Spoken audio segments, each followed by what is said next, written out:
आज के इस वीडियो में हम देखेंगे एस ब्लॉक के ग्रुप 1 एलिमेंट्स के। हमने एल्कली मेटल्स के फिजिकल एंड केमिकल प्रॉपर्टीज को हमने देख लिया था।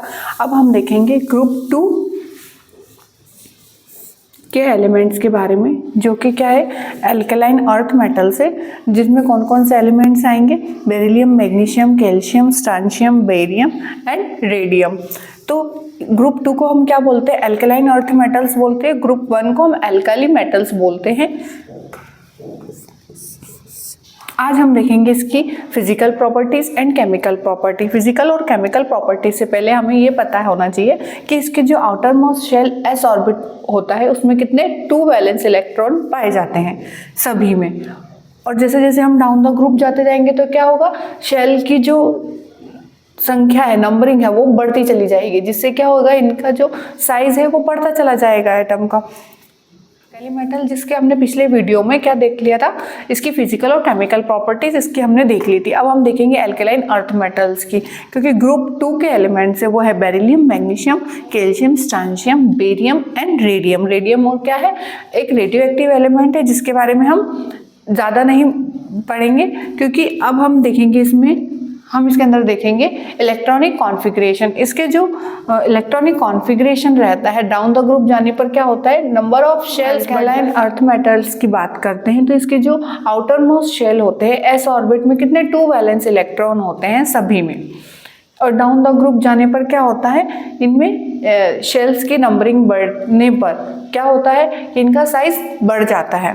तब हम देखेंगे इनका इलेक्ट्रॉनिक कॉन्फ़िगरेशन। जो हमारा इलेक्ट्रॉनिक कॉन्फ़िगरेशन होता है वो इस प्रकार होता है। बेरिलियम का जो एटॉमिक नंबर होता है वो होता है 4, मैग्नीशियम का 12, कैल्शियम का 20, स्ट्रांशियम का 38, बेरियम का 56 एंड रेडियम का 88। तो इसका जो कॉन्फ़िगरेशन होगा, इलेक्ट्रॉनिक कॉन्फ़िगरेशन होगा 1:2:2। देखिए अभी सभी हमारे जितने भी लास्ट ऑर्बिट होगा सब में क्या 2 वैलेंस इलेक्ट्रॉन हमको देखने को मिलेंगे, मतलब इसके आउटर मोस्ट शेल में कितने 2 वैलेंस इलेक्ट्रॉन पाए जाते हैं। तब हम देखते हैं इसके आयोनिक रेडियाई क्या होती है। आयोनिक रेडियाई और एटॉमिक रेडियाई की बात करते हैं तो कैसा होगा, इनका डाउन द ग्रुप जाने पर बढ़ता चला जाता है थ्रू द साइज। इनका साइज बढ़ रहा है तो क्या है, एटॉमिक और आयोनिक रेडियाई भी बढ़ता चला जाएगा। और आयोनाइजेशन एंथैल्पी की बात करें तो बहुत कम होता है, लो आयोनाइजेशन एंथैल्पी इसकी पाई जाती है। क्यों होती है इसकी, और कंपेयर करें एल्कली अर्थ मेटल्स की क्या अकॉर्डिंग, कि एल्कली अर्थ मेटल्स की ज़्यादा कम होगी तो एल्केलाइन से कम होती है एल्कली अर्थ मेटल्स की। फिर हम बात करते हैं हाइड्रेशन एंथैल्पी, इसकी जो डिक्रीज रहती है, लेकिन डाउन द ग्रुप जाने पर क्या होता है, इंक्रीज हो जाती है। क्या, हाइड्रेशन एंथैल्पी। अब हम बात करने जा रहे हैं किसकी, फिजिकल प्रॉपर्टीज की। जो एल्कलाइन अर्थ मेटल्स होते हैं वो कैसे होते हैं, सिल्वरी वाइट लस्टरस होते हैं। इनका मेल्टिंग पॉइंट और बॉइलिंग पॉइंट कैसा होता है, हाई होता है। किसके कंपैरिजन करें, यदि हम एल्कली मेटल से ग्रुप 1 से यदि हम उसका कंपैरिजन करते हैं तो उसके मुकाबले में इनका हाई होता है। स्ट्रांगली इलेक्ट्रोपॉजिटिव इन नेचर, और डाउन द ग्रुप जाने पर क्या होता है, इंक्रीज कर जाता है। और डेंसिटी इनकी कैसी होगी, हाई होगी। किसके मुकाबले करें, यदि हम किसके कंपैरिजन में, एल्कली मेटल्स के कंपैरिजन में इनकी डेंसिटी ज़्यादा होती है, उनकी डेंसिटी बहुत कम होती है। प्रॉपर्टीज,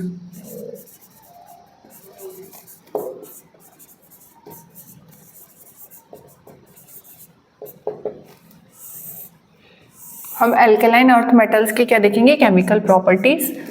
जो एल्कलाइन अर्थ मेटल्स होते हैं ये लेस रिएक्टिव होते हैं, दे आर लेस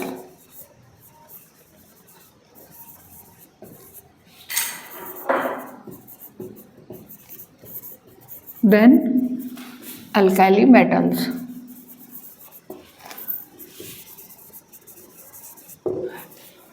इनका कंपैरिजन एल्कली मेटल से क्यों किया जा रहा है, क्योंकि इनके बिल्कुल नियर है। कौन, एल्कलाइन अर्थ मेटल्स के पास में ही। अब हम पी ब्लॉक से तो कंपैरिजन करेंगे नहीं।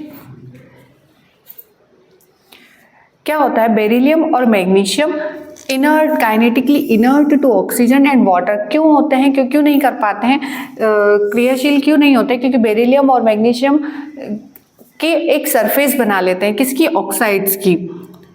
फॉर्मेशन ऑफ ऑक्साइड, एक फिल्म बन जाती है जिसके कारण ये क्या नहीं कर पाते, रिएक्ट नहीं कर पाते हैं। पर इनका जो पाउडर सब्सटेंस होता है किसका, बेरिलियम का, बर्न होने पर, इग्निशन पर क्या देगा, एयर के साथ बेरिलियम ऑक्साइड और बेरिलियम नाइट्राइड, जबकि और मैग्नीशियम भी क्या देगा, मैग्नीशियम ऑक्साइड और मैग्नीशियम नाइट्राइड। जबकि कैल्शियम, स्ट्रोंशियम, बेरिलियम क्या करते हैं, जल्दी से रिएक्ट होकर क्या बनाते हैं, ऑक्साइड और नाइट्राइड बनाते हैं। पर ये बेरिलियम क्या पाउडर सब्सटेंस में ही बर्न होकर क्या देता है, बेरिलियम ऑक्साइड और नाइट्राइड। अब हम बात करेंगे reactivity with halogen. Reactivity with towards halogens क्या बनाते हैं, एल्कलाइन अर्थ मेटल्स, सभी के सभी एल्कलाइन अर्थ एलिमेंट मेटल्स क्या करते हैं, कंबाइन होकर क्या बनाते हैं, हैलाइड्स देते हैं। जैसे जैसे टेम्परेचर बढ़ता जाएगा और उनका हैलाइड्स बनता चला जाएगा। हम बात करेंगे reactivity towards halogen, alkaline earth metals combine with halogen to elevated temperature forming their halides. क्या होता है, जब हैलाइड्स को एलिवेटेड टेम्परेचर दिया जाता है तो फिर वो हैलाइड्स का फॉर्मेशन कर लेते हैं। यहाँ पर एक्स क्या है, फ्लोरीन, क्लोरीन, ब्रोमीन।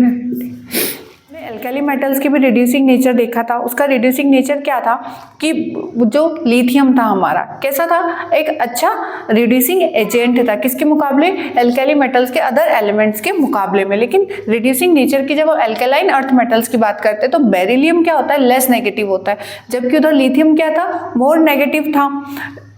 तो हम देखते हैं they are strong reducing agent, और बेरिलियम इसमें सभी एलिमेंट्स के मुकाबले में लेस नेगेटिव होता है क्योंकि इसकी हाइड्रेशन एनर्जी क्या होती है, हाई होती है, इसीलिए। तो beryllium has less negative value compare to other alkaline earth metals. ये था हमारा रिड्यूसिंग नेचर।